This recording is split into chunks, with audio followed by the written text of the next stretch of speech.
வணக்கம். மாலை முரசு செய்திகளை விரிவாக பார்ப்பதற்கு முன் தலைப்புச் செய்திகளை பார்க்கலாம். ஆபரண தங்கத்தின் விலை ஒரே நாளில் சவரனுக்கு 7,600 குறைந்து ஒரு சவரன் 1,26,800க்கு விற்பனை. காலையில் கிராமுக்கு 600 குறைந்த நிலையில் மாலையில் மீண்டும் 350 குறைந்து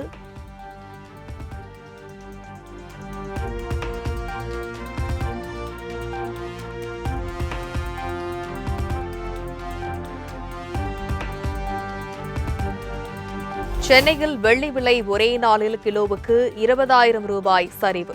1 கிலோ பார் வெள்ளி 4,05,000க்கு விற்பனை.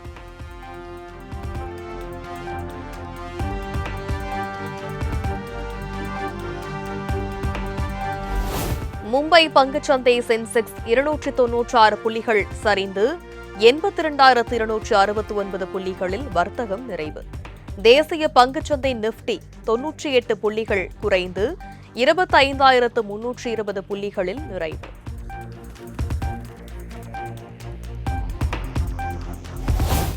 அரசியல் கட்சிகளின் ரோட் ஷோக்களை முறைப்படுத்த தமிழ்நாடு அரசு வெளியிட்ட வழிகாட்டு நெறிமுறைகளை ரத்து செய்ய வேண்டும். தமிழக வெற்றிக் கழகம் சார்பில் அக்கட்சி இணை பொதுச் செயலாளர் CTR நிர்மல்குமார் சென்னை உயர்நீதிமன்றத்தில் மனு தாக்கல்.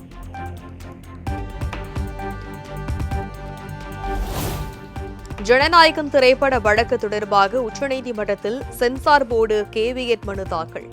வழக்கில் யாரேனும் மேல்முறையீடு செய்தால் தங்களின் கருத்துக்களை கேட்காமல் உத்தரவிடக்கூடாது என கோரிக்கை.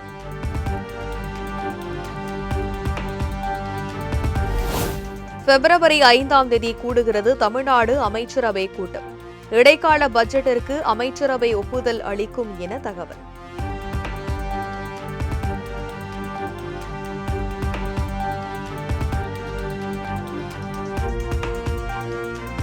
யார் வேண்டுமானாலும் அரசியலுக்கு வரலாம், ஆனால் மக்கள் நம்பிக்கையை பெற்றால் மட்டுமே ஆட்சி நடத்த முடியும்.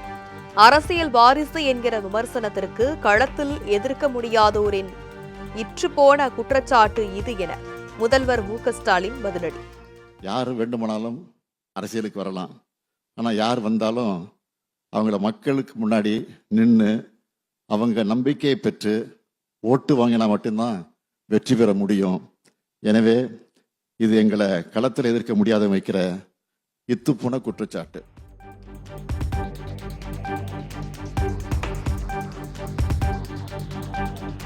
தேசிய ஜனநாயக கூட்டணிக்கு கொள்கை என்பதே கிடையாது என முதல்வர் மு.க.ஸ்டாலின் விமர்சனம். கட்டாயத்தின் பேரிலும் ஒரு சிலரின் சுயநலத்திற்காகவும் கூடிய துரோக கூட்டணி என்றும் காட்டம். தமிழ்நாட்டில் பாஜக உருவாக்கி இருக்கக்கூடிய கூட்டணிக்கு எந்த கொள்கையும் கிடையாது. அது முழுக்க முழுக்க கட்டாயத்தாலையும் ஒரு சிலரின் சுயநலத்துக்காகவும் கூடியுள்ள துரோக கூட்டணி அது.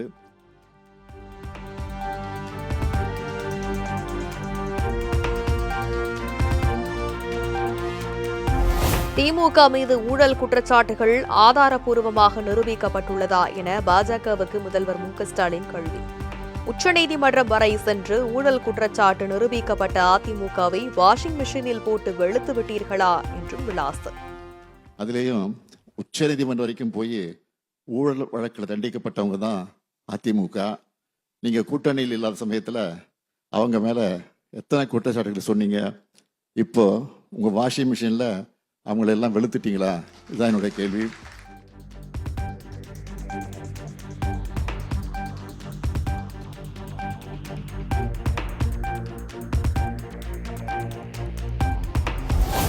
நீட் தேர்வு விலக்கு தேவை என அக்கறை காட்டும் அதிமுகவினர் அதனை அமல்படுத்திய பாஜகவிடம் இது பற்றி கேட்பதற்கு தயக்கம் ஏன்? சென்னை கிண்டியில் நடைபெற்ற கருத்தரங்கில் முதலமைச்சர் மு.க.ஸ்டாலின் கேள்வி. விலக்கு பற்றி அக்கறையோடு கேட்டு இருக்கக்கூடிய எதிர்கட்சியினர் அவங்களோட கூட்டணிக்கு தலைமை தாங்குற பாஜக கிட்ட அதை வலியுறுத்த ஏன் தயங்குறாங்க, அஞ்சி நடுங்குறாங்க? தமிழ்நாட்டு மேல பாஜக வலுக்கட்டமா திணிச்சிருக்கிற திட்டங்களை பற்றி குரல் எழுப்ப திராணி இல்லாம இருக்கிறவங்க நெஞ்சு நிமித்தி எப்படி மக்களுக்காக கேள்வி எழுப்புவாங்க? தமிழ்நாட்டோட தன்மானத்தை காக்க எப்படி தலை நிமிர்ந்து பேசுவாங்க?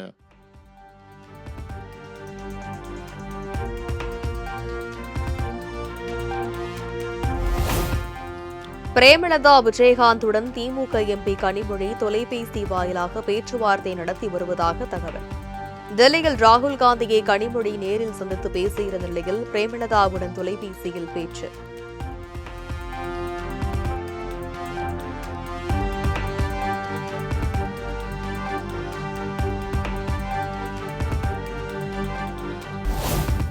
திமுக கூட்டணியில் புதிய கட்சிகள் வர வாய்ப்பு இருப்பதாக எம்பி கனிமொழி சூசகம்.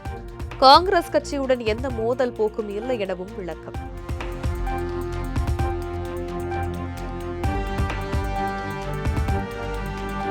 திமுக கூட்டணி கட்சிகளிடையே பேச்சுவார்த்தை நல்ல முறையில் நடைபெற்று வருவதாக எம்பி கனிமொழி விளக்கம். அனைத்து பேச்சுவார்த்தைகளும் முடிந்தவுடன் மு.க.ஸ்டாலின் அறிவிப்பார் எனவும் பேட்டி.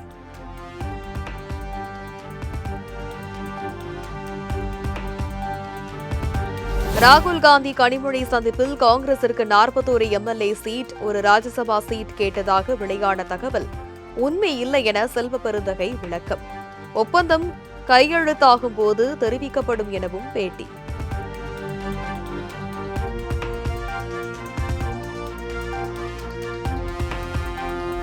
திமுக கூட்டணி 2026 தேர்தலிலும் வெல்லும் என்பதை கருத்து கணிப்புகள் உறுதி செய்வதாக அமைச்சர் கே.என். நேரு கருத்து.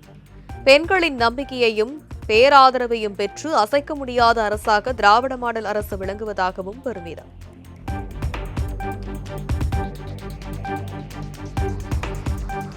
மதுரை வடக்கு தொகுதியை காங்கிரஸ் நிச்சயம் கேட்டு பெறும் என காங்கிரஸ் எம்பி மாணிக்கம் தாக்கூர் உறுதி. காங்கிரஸ் தலைவர் மல்லிகார்ஜுன கார்கேவிடம் வலியுறுத்தியுள்ளதாகவும் பேட்டி.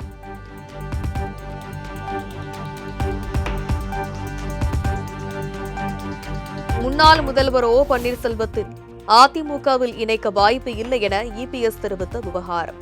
எடப்பாடி பழனிசாமி நேற்று கூறியது பழைய செய்தி என ஓபிஎஸ் கருத்து.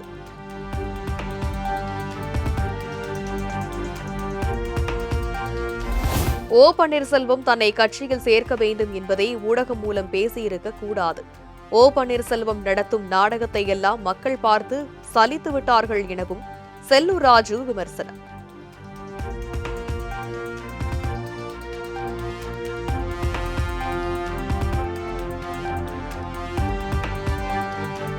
விஜய் எங்களை விமர்சித்ததால் நாங்கள் விஜயை விமர்சித்தோம் என செல்லூர் ராஜு விளக்கம். விஜய் அறையில் அமர்ந்து அரசியல் செய்கிறார் எனவும் விமர்சனம்.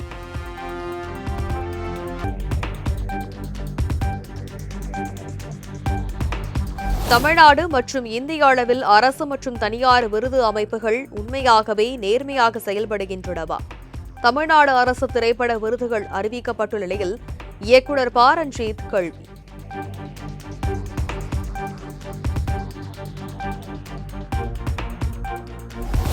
எனக்கு அரசு ஒத்துழைப்பு கொடுத்ததற்கும் நான் கேட்ட கோரிக்கைகளை நிறைவேற்றி கொடுத்ததற்கும் அரசுக்கு மனமார்ந்த நன்றி. சென்னை மாநகராட்சி மாமன்ற கூட்டத்தில் திமுக அரசுக்கு பாஜக கவுன்சிலர் உமா ஆனந்த் புகழாரம்.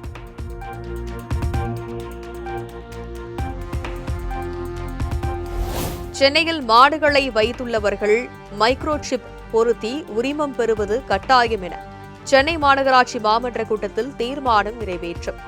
100 ரூபாய் கட்டணம் செலுத்தி மார்ச் 18ஆம் தேதிக்குள் உரிமம் பெற வேண்டும் என உத்தரவு.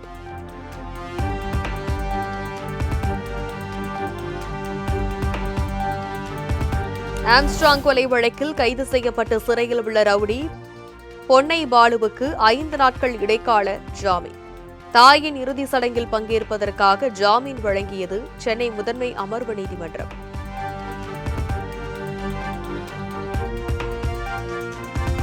கோடைநாடு கொலை கொள்ளை வழக்கில் குற்றம் சாட்டப்பட்டுள்ள வாளையார் மனோஜ், ஜித்துன்ஜாய், சந்தோஷ் சாமி, தீபு ஆகியோர் நீதிமன்றத்தில் ஆஜர். பிப்ரவரி 13ஆம் தேதிக்கு வழக்கை ஒத்திவைத்து உதகை மாவட்ட பொறுப்பு நீதிபதி சந்திரசேகர் உத்தரவு.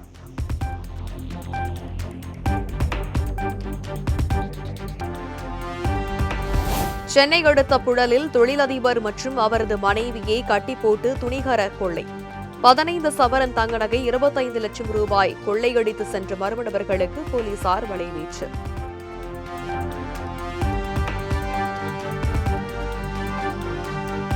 சேலத்தில் வெள்ளி நகை கடையில் இருந்த பெண் மீது மிளகாய் பொடி தூவி திருட முயன்ற ஹெல்மெட் அணிந்த மர்ம நபர். பெண் பயங்கரமாக கூச்சலிட்டதால் இளைஞர் தெரித்து தப்பி ஓடிய காட்சி இணையத்தில் வைரல்.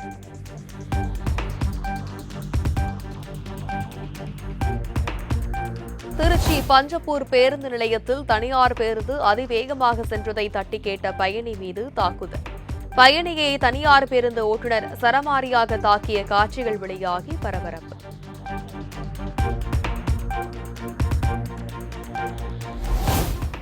காந்தியடிகளின் 79வது நினைவு நாளை ஒட்டி டெல்லி ராஜ்காட்டில் உள்ள காந்தியின் நினைவிடத்தில் பிரதமர் நரேந்திர மோடி மரியாதை.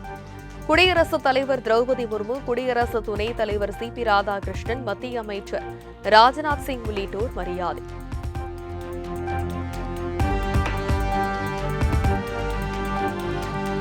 காந்தியடிகளின் 79வது நினைவு நாளை ஒட்டி எழும்பூர் அரசு அருங்காட்சியகத்தில் உள்ள காந்தி சிலைக்கு மலர்தூவி மரியாதை செய்தார் முதல்வர் மு.க.ஸ்டாலின்.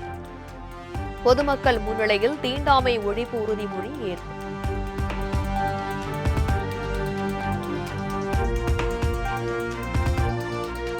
மகாத்மாவை மறைத்து நாட்டை நாசப்படுத்த துடிக்கும் கோட்சேவின் வாரிசுகளுக்கு தக்க பாடம் புகட்டி காந்தி பிறந்த மண்ணை காத்திடுவோம், மதவெறியை மாய்ப்போம், மகாத்மாவை போற்றுவோம் என முதலமைச்சர் மு.க.ஸ்டாலின் எக்ஸ் தளத்தில் பதிவு.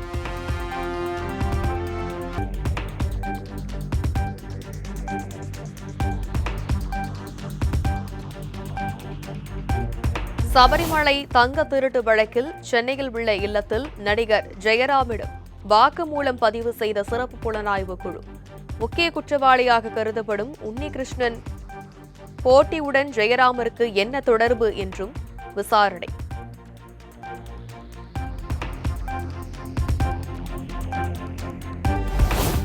திருப்பதியில் லட்டு தயாரிக்க 68 லட்சம் கிலோ போலி நெய் வழங்கப்பட்டது விசாரணையில் உறுதி.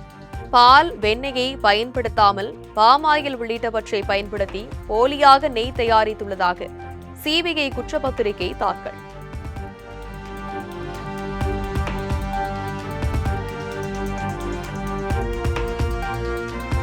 அனைத்து பள்ளிகளிலும் மாணவிகளுக்கு இலவசமாக சானிட்டரி நாப்கின் வழங்க உச்சநீதிமன்றம் உத்தரவு. பள்ளிகளில் மாணவர்கள் மாணவிகளுக்கென தனித்தனியே சுகாதாரமான முறையில் கழிவறைகள் இருக்க வேண்டும் எனவும் ஆணை.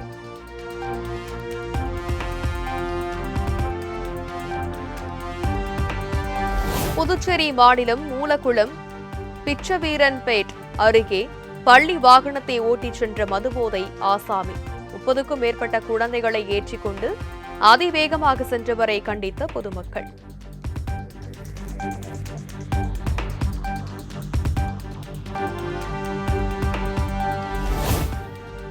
T20 போட்டியில் விளையாடுவதற்காக திருவனந்தபுரம் சென்றுள்ள இந்திய அணியினர் சூரியகுமார் யாதவ் உள்ளிட்ட இந்திய அணி வீரர்கள் பத்மநாப சுவாமி கோவிலில் சுவாமி தரிசனம்.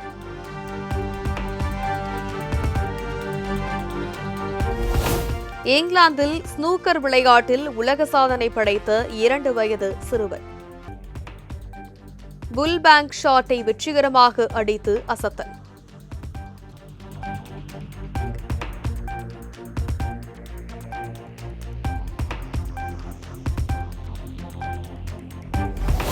பொன்னியின் செல்வன் 1 படத்திற்காக சிறந்த இசையமைப்பாளர் விருது பெறுவதில் பெருமை அடைகிறேன். தமிழ்நாடு அரசுக்கும் நன்றி தெரிவித்ததோடு விருது பெறும் அனைவருக்கும் ஏ.ஆர். ரஹ்மான் வாழ்த்து.